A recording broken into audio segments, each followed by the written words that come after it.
Yo, welcome everybody back to the JV Sports Room. As usual, your host, JDino, the other half of the team behind the scenes, my man Vince. Yeah. Holding down the Kobe corner, my man J Money. Welcome back to the show. What up? What's good, man? No starting center today because we just running a two-man game. Not gonna talk about too much basketball this time because there's not too much going on outside of Bill Russell passing. Rest in peace to the legend. However, we do have a tribute to Bill Russell show coming very, very soon. Stay tuned for that. It's going to include Bill Russell and his legacy, along with the top 5 centers of all time. Stay tuned. That's going to be a good one. Yes, sir. But we're going to kick it off in the NFL because there's a little bit to talk about, man. Some people got in trouble. Yes, sir. Yes, sir. It started off with these Dolphins. They were stripped 2023 first-round pick and 2024 third-round pick for tampering. Yeah, this is trying to sneak in and see if they can acquire Brady or Peyton on that team. I mean, you think about it, imagine they pulled that off, it would be something. But they got a real hefty suspension for it. I don't know what's going on with the AFC East. Seems to be a lot of scandals and suspensions being handed out with these teams. The Patriots have a large history of doing shady stuff, and the Dolphins try to go ahead and do the same. Trying to acquire some major pieces. It goes to show that as an organization, when you go about doing business, and I might be speculating here because it's not really laid out in stone of what happened with the case with Blind Flores last year, but to see this tampering thing come into play and where the Dolphins are at right now with losing that much capital, which is critical on a team that's young and coming up, right? They're there. They got the pieces together. They're still rebuilding, and losing that draft capital is very, very critical, and it kind of hurts them. It does. It puts a severe halt on, everything they had going. They're like you said, they're young. They just traded their first round pick this past season for Tyreek. So they were already, missing some capital, this past draft, and this messes them up for the next 2 years. On top of that, Stephen Ross, their owner, got fined $1.5 million. That's pretty hefty. And then, but deserving, I guess, right? So, and then the vice chairman, Bruce Beal, he also got fined $500K. So, pretty severe slaps on the wrist, if you ask me. And you know what? If I'm Brian Flores, I'm kind of looking at this and just, smirking at it as a little, it's not a real victory for him, but just as, like the old saying goes, man, God don't like ugly. Yeah, facts. But the crazy part is they just weren't smart about it, because, Brady and Sean Payton had the same agent. That's very true. That's the dumbest part is that, they were tampering with Brady originally in 2019. And then they apparently in 2022 decided to tamper with the same agent, Don Yee. Yep. They apparently did not seek legal consent to speak to him before, he was available to be spoken to. So, like you said, man, trying to be sneaky, trying to edge their way in, and they get smacked for it. So I'm glad that it wasn't successful. I think I probably would have been, as a fan, I would have disliked seeing Brady over there. To retire and go to Miami. Like, come on, man. Yeah. But especially because it was the same division. That would have been a straight slap in the face to the Patriots. You ask me. It is hard to put Sean Payton's face on another team, right? As a coach. Right. I think he's been a great coach. He went through his own scandals back in the days with the defensive coordinator and coaching staff of trying to take people purposely out the game. Right. So it's good that it played out the way it did. And sorry, not sorry to Miami Dolphin fans, man. Facts.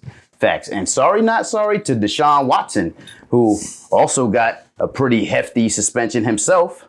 6 games for sexual misconduct. Looks like the NFL won in this one, huh? Yeah, you know what though? It's what a roller coaster Deshaun's been through, right? Facts. I mean, it's hard to really say what happened there, right? All we can do right now is just assume, make assumptions, right. I guess to say. They allowed an outside circuit judge, Sue Robinson, come in, go through all the reports of this investigation, through all the allegations, and she ended up handing down that suspension. And the NFL, though, I almost think they don't like it. They're appealing it too as well right now. Yeah. So it's going to be a roller coaster ride in that itself. We'll see what happens. There's such a powerhouse corporation that is on. The NFL does not like outside people coming in and have them tell them how to run their business. So this is why I think this appeal is coming into play. I think it could get reduced, especially because they found him guilty of violating the league's personal conduct policy in 3 different ways. First, by engaging in sexual assault. Second, by engaging in conduct that poses a genuine danger to the safety and well-being of another person.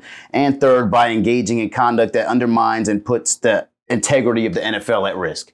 So at the end of the day, it's looking like the NFL is kind of mad just because they didn't look good in this situation too. But I do think that if they find, one of those accounts to, not be true, then they could reduce it to maybe 4 or even 2 games. So honestly, I would not like to see more than a 2-game suspension for Deshaun. I think he's paid for allegations still at this point. I mean, I think there was only one person left that he's not settled out with. It sucks for them, for him to go through all this. The Browns, they invested heavily into him. Yeah. So I would assume that the Browns organization is behind this too. Called up New York, talking to Goodell, trying to, which led to this appeal. You almost feel like with all that's going on, why has the Houston ownership haven't been fined or even penalized for anything as well? Right, exactly. I mean, for their sake, maybe because they truly did wait it out to confirm that, these cases would be dropped, and all of a sudden they came back in before they actually traded in. But whatever case may be, man, prayers up to everybody in this situation. Hope, I'd love to see Deshaun back in that field. I think it makes Cleveland's offense something to not sleep on. Facts. And if it's so, these allegations were to be true, then praise up to the victims that have gone through it. Just that they move on. A lot of these women that's their profession, that they don't. Maybe they're talented in that skill set, that they continue to move on, continue to do what they got to do. Agreed. Agreed. But with that offense, though, how do you see it be affected whether he's suspended? I mean, I definitely think that it takes a humongous hit. Yeah. Obviously, Jacoby Brissett is no Deshaun Watson. So, I mean, the kid, though. He is good. He's good. He's probably one of the best backup quarterbacks in the league, for sure. Wherever he's been, they always say he's been like the heart of the locker room. Agreed. So that's good. Agreed. Hey, so as long as he can hold them above water, then, Cleveland's not out of it this season yet. Yeah. But transitioning over, looking at it from like a fantasy aspect, a lot of people have been waiting on us to talk a little bit of fantasy. How does this affect Deshaun Watson and guys like Amari Cooper's fantasy outlook this season? Amari, right? He's right now going like late 5th, early 6th. That's kind of like his ADP right now in terms of fantasy. And I think I've never been a big Amari fan, so I'm going to come with an unbiased situation. I mean, obviously, if he's the number one in that team and having a quarterback like Deshaun, it'll excel him. But without him, I think it hurts him a lot. Agreed. Jacoby has been known to use his feet more often. Right. I think it actually helps the running backs more, even though you say, well, you got somebody like Jacoby is, he did throw 8 in the box. But if you look at Deshaun Watson's career, he's never really supporting a passing down back like that. So I think with Deshaun, the offense from a fantasy perspective, kind of hurts Kareem Hunt, in my opinion. And I think without him, it probably helps Kareem Hunt. Right. So I think he'll probably be one to gain from this situation. I think when they see Chubb in there, it's kind of clear what's going to happen. I mean, I think the whole entire offense in the whole is going to suffer. I like it for the guys that's on the second team that actually cracked the offense. They got a lot of practice time with Jacoby, right? Exactly. I like it for the David Bells, the young guys that, like you said, were practicing with Jacoby Brissett a lot. So. And, even one of my little favorite deep gem tight ends that everybody's looking to joke, but don't sleep on Harrison Bryant, man. This is true. Harrison Bryant. I like that young boy. He's big, man. I think all around talent perspective, he's a better prospect than what Njoku is. So definitely don't sleep on Harrison Bryant. And I'll still invest in these people in terms of depending where they at. Like if Amari were to drop like in the 7th because of this, then, obviously I'll take him. Right. Why not? If he's like my 3rd or 4th wide receiver. I hear you. But I mean, Deshaun's going to be back. And, Amari, as long as he stays healthy, he should be able to, help you make a good run. And, if you're in the playoffs or late in the season in fantasy. Yeah. But speaking of fantasy, what are some other names you're liking right now in camp, man? Well, you know what? On a fantasy tip, I think there was another big thing that occurred that kind of affects the offense in some ways. Tim Patrick suffered a season-ending knee injury. So ACL, right? Yeah. That's tough. That's gonna be tough, man. That's the deep threat for Russell Wilson. Yeah, and I believe he's going on to like 29 years old or something like that. So it kind of, you kind of question how he's gonna come back from that too as well. We'll see. But True. Tim Patrick, he was kind of like one of the deep sleepers there for that offense. From a fantasy perspective. When I look at the Broncos, I say to myself, okay, who benefits? Like it's obviously vacated targets. He wasn't the one. He wasn't technically the two on paper, but right. Sutton's been injured, has knee injury. Judy missed almost half the season last year. And I look at it, I say to myself, okay, I really think that this kind of brings Javonte Williams up a little more. Yeah. They're gonna be looking to dump it to him short a lot more, right? Yeah. And honestly, Cortland Sutton, man, I'm starting to buy into this, man. I think he's being undervalued this year. As a big target for Russ, I could see that. I could see that. Just a true red zone threat for Russ. Yeah, why not? Why not? Especially with Tim Patrick being out, and obviously we don't know exactly the situation with Jerry Jeudy just yet as well. Yeah. So yeah, I could definitely see Cortland Sutton having a big season, man. Is that somebody you like this year, man? Yeah, nah, for sure. That's somebody I'm buying into. I mean, I don't mind having to share him or Jeudy, to be honest with you, but with that injury that occurred with Patrick, I think that, one of them is definitely going to benefit from the situation. And if you want to go real deep as a sleeper, I mean, the tight ends are there, right? They got Albert O. They got Greg Dulcich. Yeah, I like Greg Dulcich, man. They're praising him, that young tight end. They saying he's very, very quick, and he's a great route runner for a tight end. So you got to look out for that. Hey, you know what? Shout out to you, though, because when I go back to the gentleman's rookie draft, and when I saw you make that move, I was like, yo, you might have low-key probably got the gem of tight ends in this draft. I think he could really turn into something. I can see it. Great inline type tight end that could just really take the top off of the defense, Yeah, even KJ Hamler, if you want to go deep as a gem on that team, kid out of Penn State, if you look back to what Penn State's done to the league when it comes to wide receivers, from Chris Godwin to Allen Robinson. More recently, you got the dog Jahan Dotson in Washington. With the Commanders now. Yeah, so, but it's training camp, right? Right. So there's a lot of things going on. Last week, I said it, so hearing some news recently doesn't surprise me, but sorry, Eagles fans, man. Miles Sanders is a bust, man. Just give up, dog. Like, he's running with the second team now, right? Yeah, running with the second team and all. Like, look, man, I'm not hating against the team. I'm hoping that they did that to put him in the doghouse to tell him, like, yo, you either put in this year, you either get down or lay down. But, Big J said it best last week. It's time for him to put up or shut up. Now he's playing from behind, playing with that second team. 100%. And I think if somebody's got to take over that backfield. Reports been positive about that. Kid from Oklahoma, Kenny Brooks, Gainwell's obviously doing his thing, whatever. But yeah, Miles Sanders run with the second team. That's big news for to me when I saw it. You got a couple other news. You think the Jets had a great draft, right? True. So you look at Garrett Wilson and everything else, but Elijah Moore is killing it. They're saying that he's looking impressive. Yeah, they say he's the alpha wide receiver on that team right now. Got you.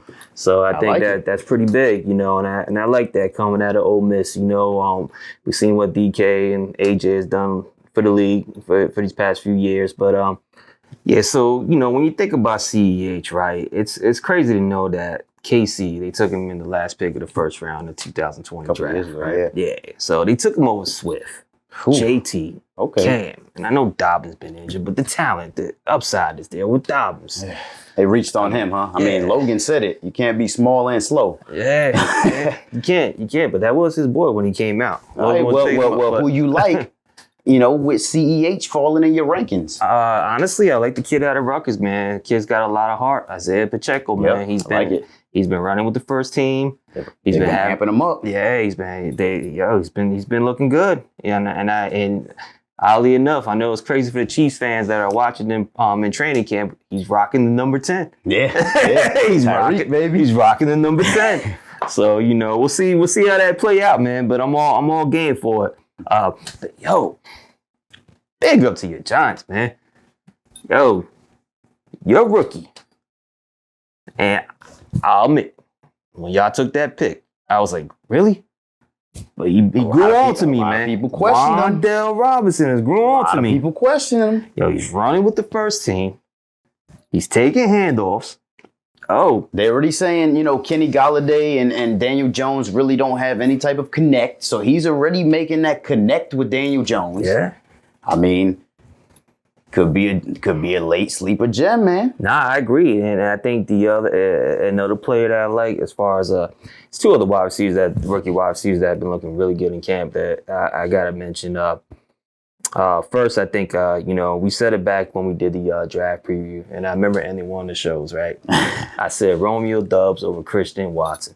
And then they said that was it. That was it. That was it. You couldn't tell no more. But hey, you called him. And now he's showing out. Tell us some more then, man. Yo, you know, kid out of Nevada.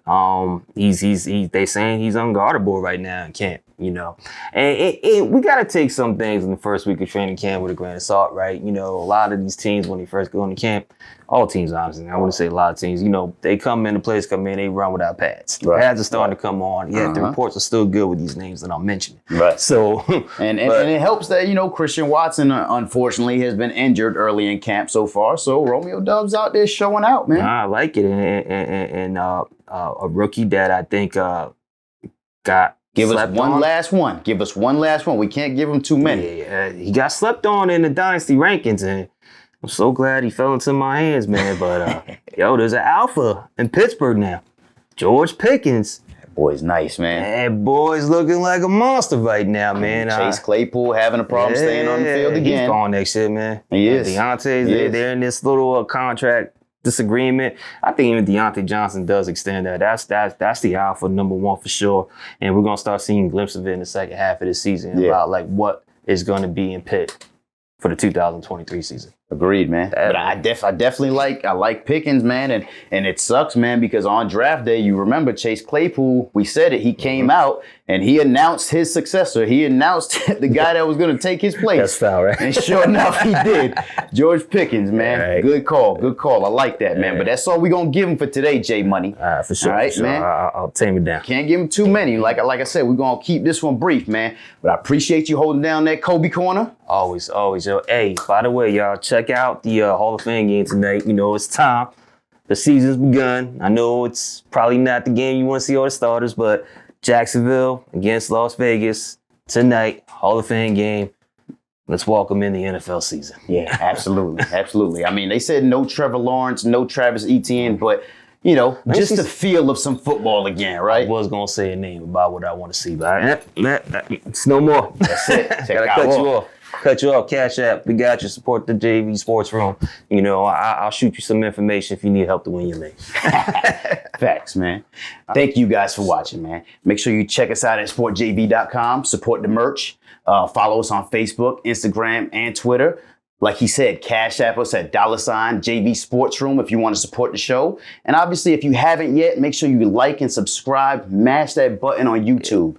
And obviously, if you want to get into that 16-team fantasy football league that JV Sports Room is having, make sure you comment Fantasy League in the comments. And as usual, we got a quote for you guys. We mentioned them, Sean Payton, right? Yes, sir. Sean Payton says, to do things you haven't done before, you have to do things you haven't done before. Thank you guys for watching. Cheers.